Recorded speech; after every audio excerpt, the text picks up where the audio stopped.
We've already done a couple classes, so most of the rest of the classes are going to be a lot of hands-on, sensing the attunement of the Spirit.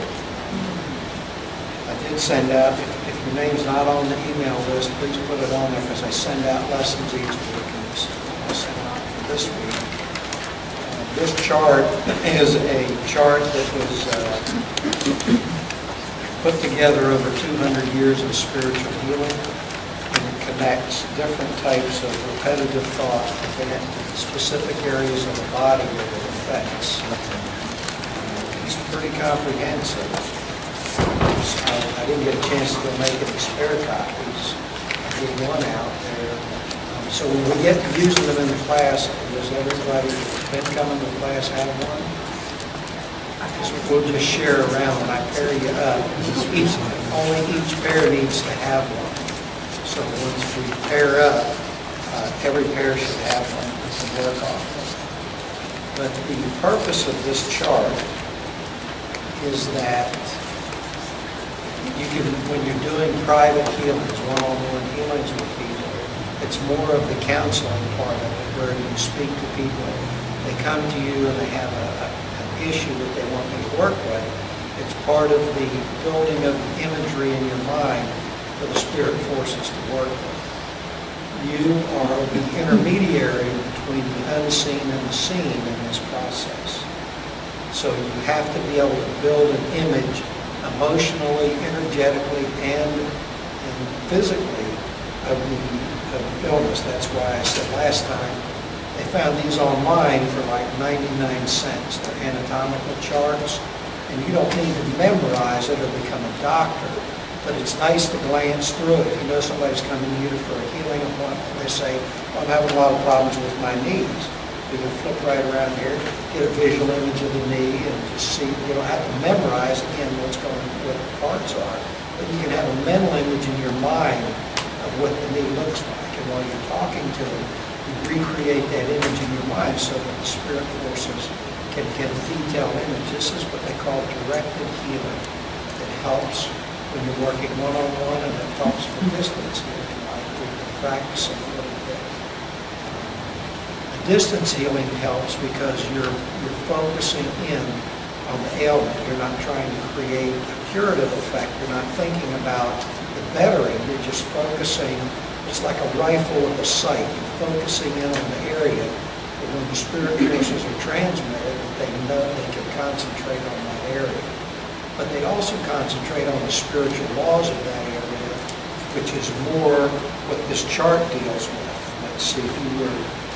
First one says areas found in trauma, basis, spine, feet, or rectum.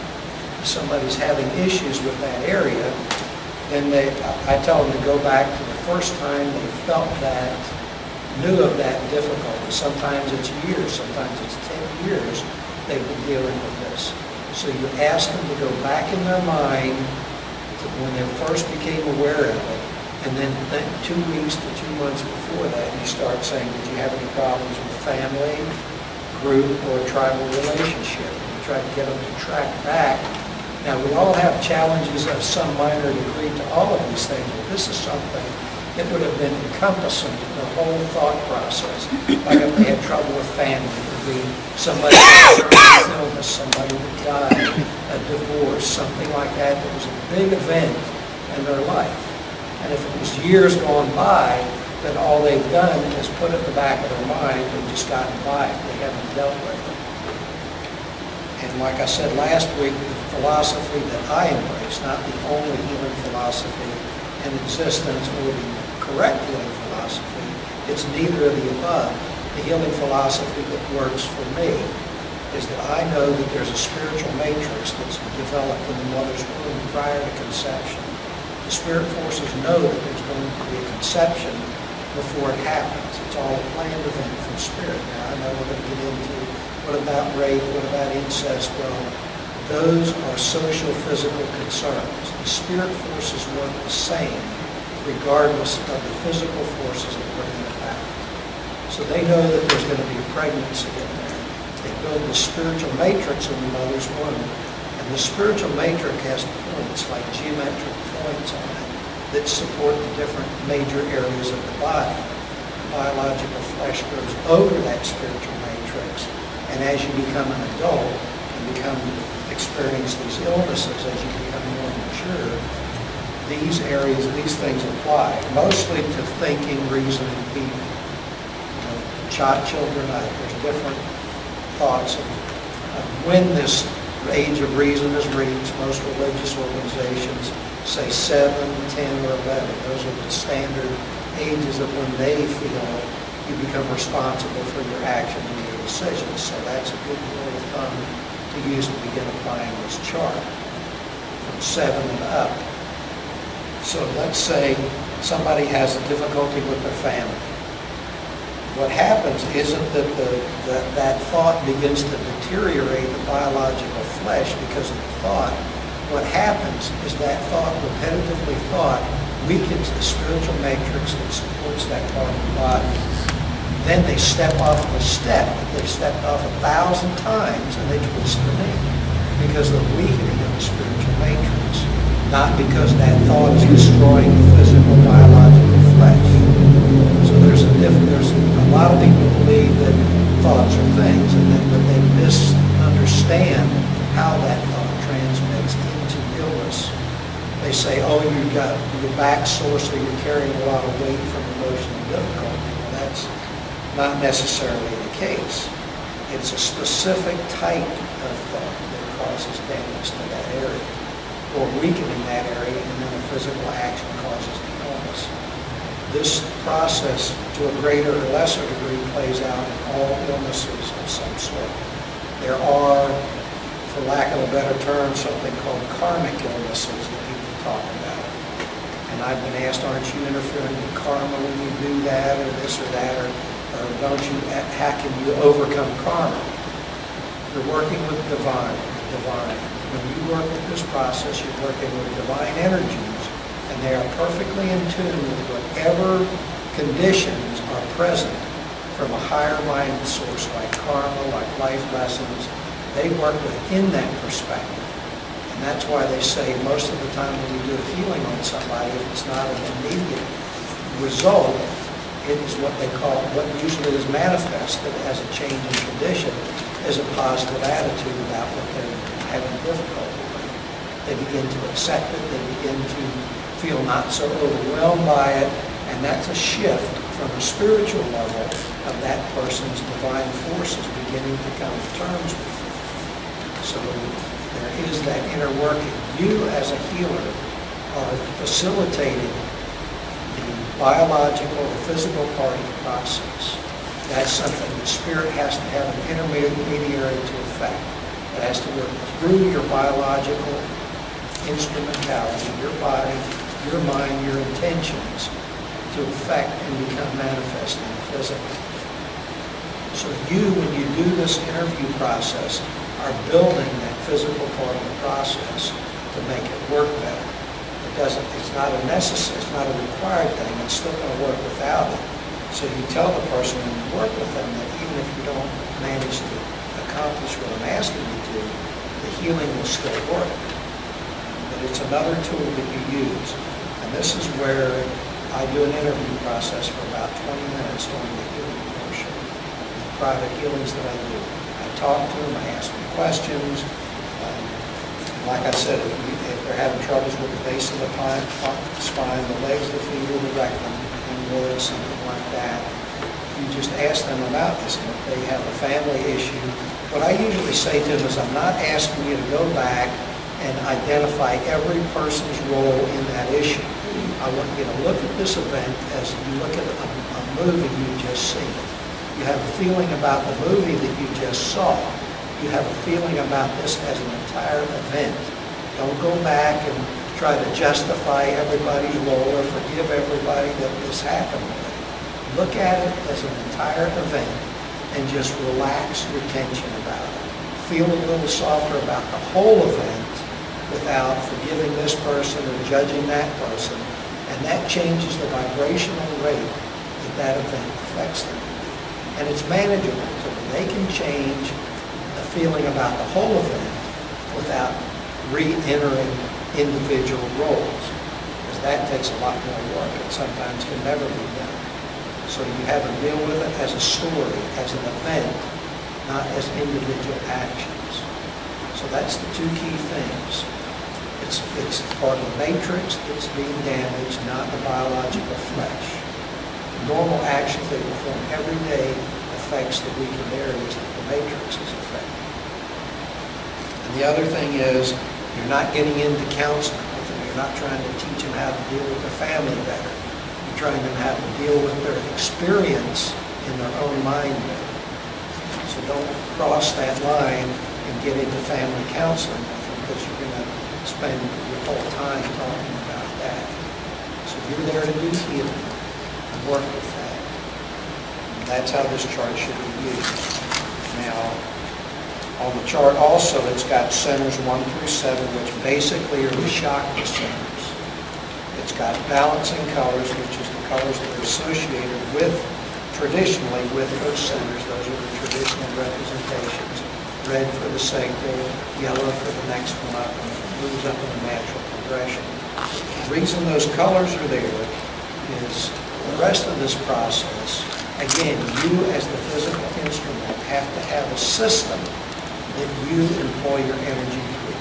Whether it's Reiki, whether it's shamanistic healing, whether it's something that you learn in a class like this, there has to be some sort of system that you begin to employ in the beginning to understand the energies. As you become more mature with that system, you'll kind of move away from an add-in or feel more natural with it. But in the beginning, you have to figure out a process that works to transmit this energy in a guided sense.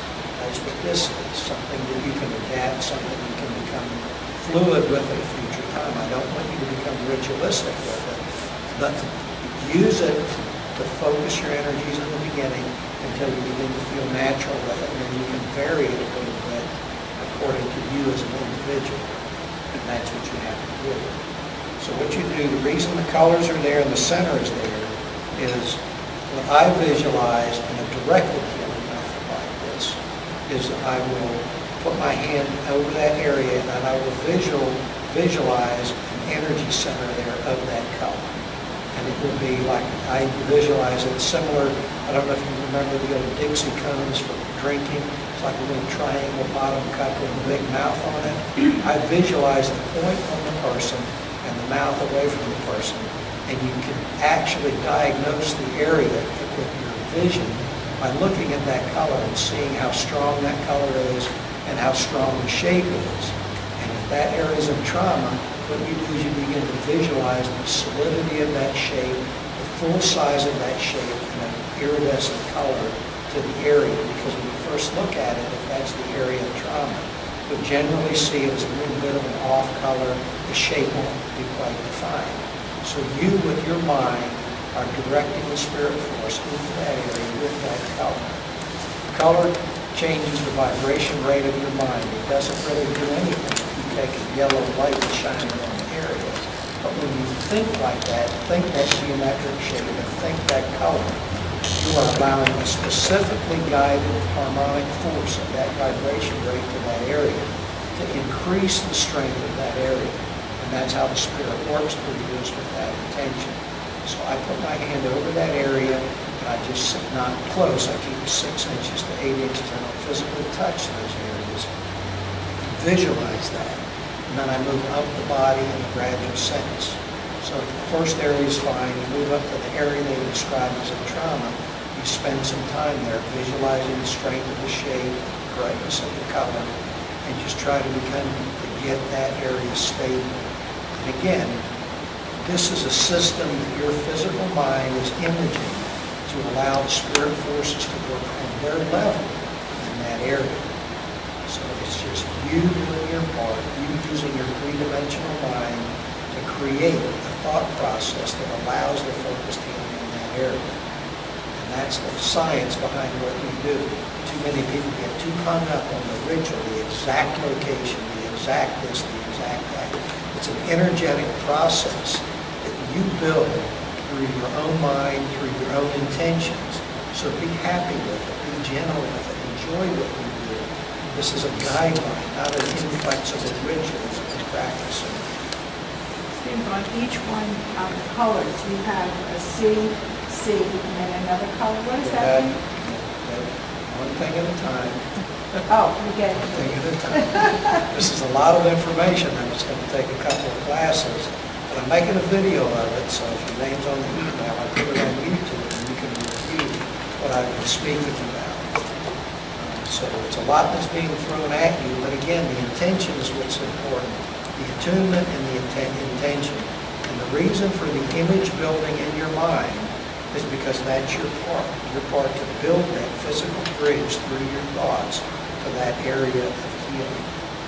And again, this is a directed healing method. There are other healing methods that we practiced before where you just touch and you transmit the intelligence and let the intelligence work in their own fashion. But this is what they call a directed healing method. And people that come to you with very difficult trauma, they would prefer this method over the generalized method where you just work with them, touch them, and pass the spirit. Either method's going to work, but the person's perception and their involvement in it will allow the natural healing reserves of their body to become involved beyond the spirit healing process. So you have a natural healing energy in your body that's a tremendous resource, a tremendous reserve that can work independently of the spiritual healing. So that's what you're trying to do, is a totality of healing with the person. You're trying to build with the spirit, you're trying to connect with the person and get them to get their own body healing reserves involved, and you're trying to get the spirit involved. So you're hitting all the key points: personal responsibility for the person, the spirit healing energies, your own magnetic involvement through imagery, through focusing, through intention. It's a total system for all of the above. So, again, each center has its own specific area. And I'm sorry I didn't make more copies. If there's people around that have a copy of themselves, like 2 copies for one person. And again, once we pair up, each person that's working, I'll guide you through how to use it. And the one person healing will use this on the person that they're working with. So usually you do an interview process, you use this chart in the interview process, and then the actual outer energetic part is to work with the chakra centers from the bottom up. Some of it talks, there's more like solar plexus, heart. As a spiritualist, I personally concentrate on the glandular centers, the testicles, the adrenals, the thymus for the heart, thyroid for the throat, the pineal and pituitary for up here. But most people are more familiar with the chakras, and it's pretty much the same thing, and they work the same way. But I like more earthy descriptions of it. Your job as a healer is to be involved in the earth portion of it, not the spirit handle, the ethereal portion. So again, this is a system. It is a suggested way of doing it. It's not ritualistic. You're going to find that you feel different things. And I want you to keep your mind flexible, because during this process you're going to get impressions in your mind about the condition you're working with. I want your mind to be flexible enough to receive that it's not so concentrated on the ritual that you lose the inspirational part of the process. So allow your mind to be relaxed, keep connecting with the spirit. Any impressions you have, remember them so you can share them with the person when you come out. Because there will be other areas you'll be impressed to talk about while you're doing that diagnostic scan on the person. You say, well, I felt the center of your face was a little bit off too. Well, yeah, it's the season for allergies and I'm kind of a little stuffed up. You're going to get those kind of sensations too. Or you're going to be working with the lower body and you're not going to have difficulty with your knee, but you're going to feel a past injury there. So be open to asking those, did you have trouble with your knees a while ago? It's all part of the impressionistic part of the process. So be open to it and have a good time with it. Be relaxed. Don't be so stuck on the ritual, because we're going to guide you through it. So be focused on how you feel, what you think, more so than the exact position of your hand or anything else. Be energetic, be loving, be caring. Kathy asked a question about the part that says CC, which is what's called the complementary color. it says CC. As you move into the advanced portions of this system, you will begin to see the color, but you'll see another color in there. And that color will indicate the changing of the condition that you're working with. It will indicate a curative effect beginning to occur. So if you're doing repetitive sessions with somebody and you begin to look at that and you see an additional color somewhere in that shape that you're building, that will be the spirit forces or your own intuitive mind indicating a changing of the condition. And that's what complementary means. Some of them I didn't get the complementary color for because I sat in a verbal seminar like this, took the best notes I could take, and they didn't give a handout. So if you got 90% of the handout, you don't have to remember what's being said. That's what this chart is. And like I said, you don't work it backwards. You're supposed to listen to what the problem is and then talk back to them about the condition. And some of these you got to kind of work with it. Some of them are a little bit open-ended. Like number 5 says self-willpower, divine willpower, dreams, aspirations, addictions, and judgments. That one affects the thyroid, the parathyroid, the throat, the neck, the mouth, esophagus, trachea, all this kind of stuff over here. And that tends to affect people's personality. It would be like somebody that lived in an abusive relationship for a while. Those would probably be the areas that you would find in trauma. Or somebody who worked in a very suppressive work environment may begin to manifest these kind of things.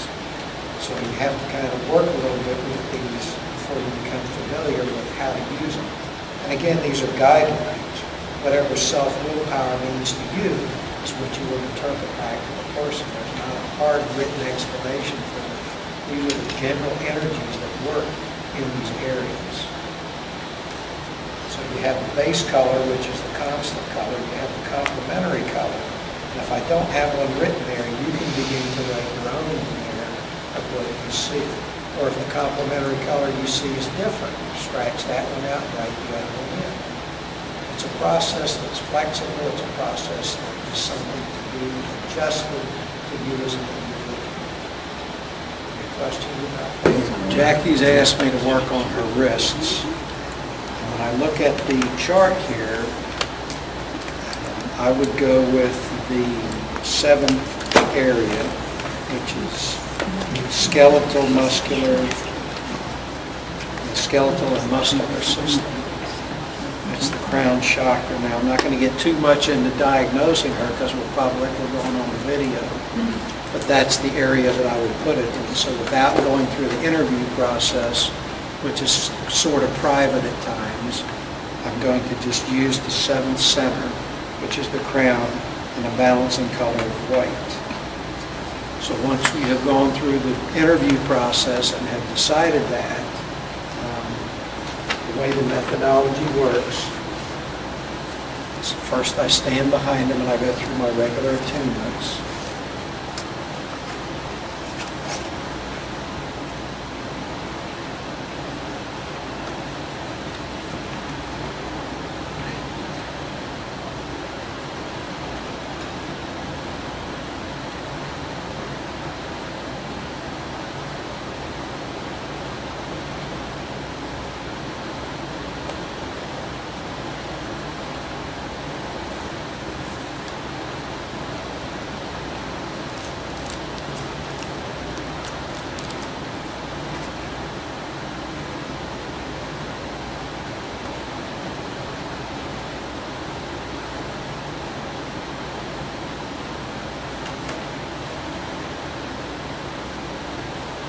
Usually work from the right side.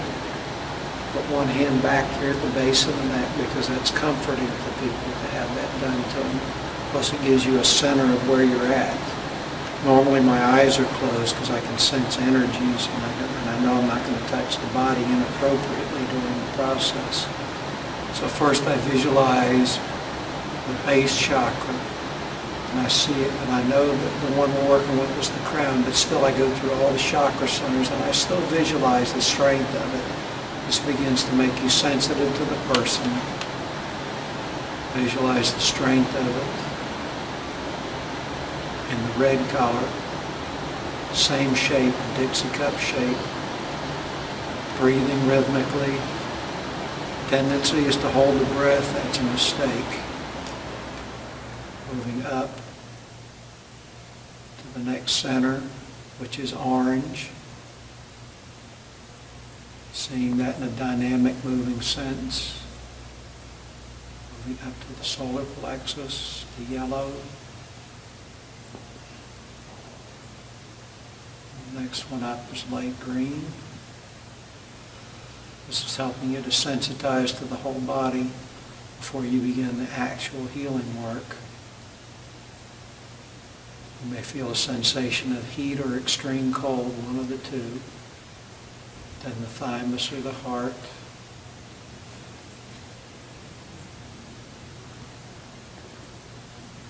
And up to the throat.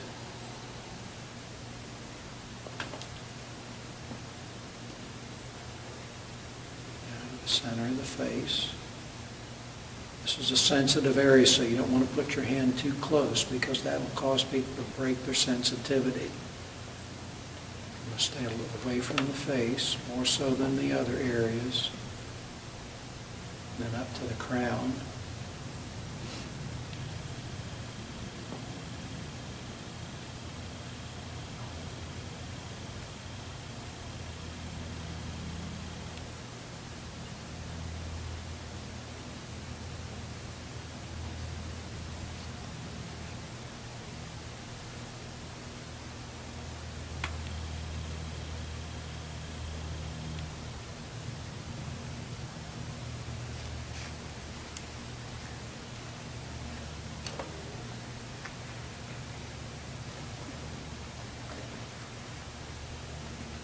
Doing at this point is also visualizing the wrist structure as I'm visualizing the white center of the cone.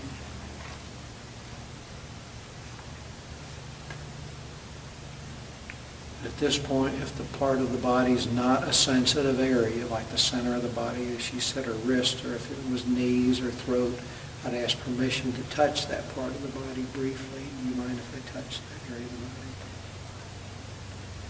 What I do at this point as I image the energy building up in my hand, whatever shape you want to image there, image a sense of energy here. But before you do this, again, reference back to the spirit connection that you have. Feel the energy building. Let them know that you're going to put your hand directly on the area, visualizing the structure of the area, and then just gently touch the area. A little bit of a firmer touch than we were using before.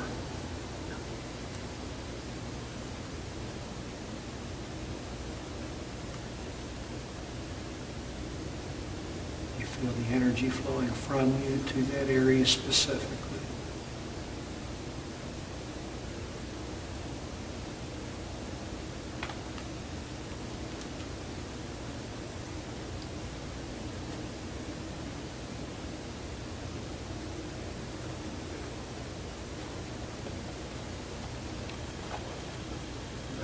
Closing.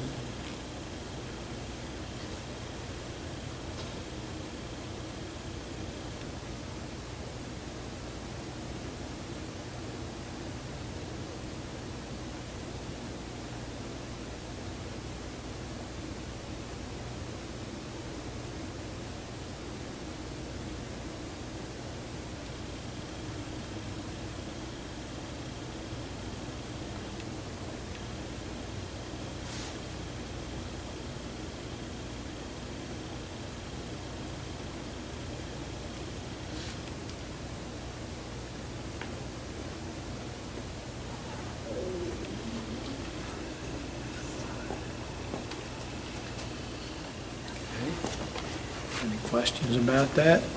I'll guide you through it a step at a time.